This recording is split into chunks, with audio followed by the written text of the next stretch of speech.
पुढची बातमी पाहूयात। महादेव मुंडेंना 12 गुंठे जमिनीसाठी मारलं असा आरोप सुरेश धसांनी केलाय। ज्ञानेश्वरी मुंडेंना तसं वाटत असेल तर शंकेचं निरसन होईल असं सुद्धा धस म्हणतायत। राष्ट्रवादीचे प्रवक्ता अमोल मिटकरी यांनी हे वक्तव्य केले। 100% आहे। फक्त 12 गुंठ्यासाठी मारला होतो गरीब माणूस।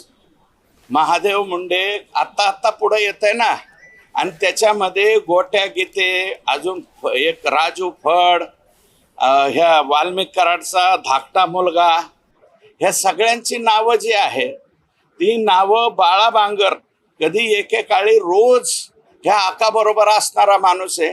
त्यांनी मीडियाच्या समोर स्टेटमेंट केलंय।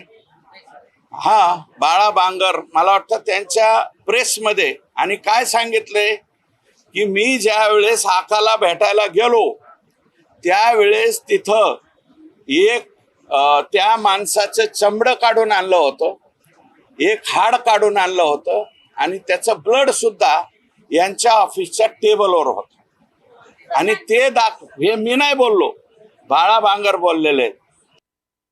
नाही, त्यांनी आत्महत्येचा प्रयत्न केल्यानंतर त्या अस्वस्थ त्यांची प्रकृती झाली आणि त्या रुग्णालयात आहेत। त्यामुळं ज्ञानेश्वरी मुंडेताईंनी जे काही सरकारकडे मागणी केली असेल त्याची सरकार म्हणून नक्कीच त्याच्यावर गंभीर्याने विचार करून कारवाई करेल। तुर्तास आता कोणाचे फोन आले होते, काय होतं या भानगडीत मी तरी पडणार नाही, कारण माझा तो जिल्हाच येत नाही आहे।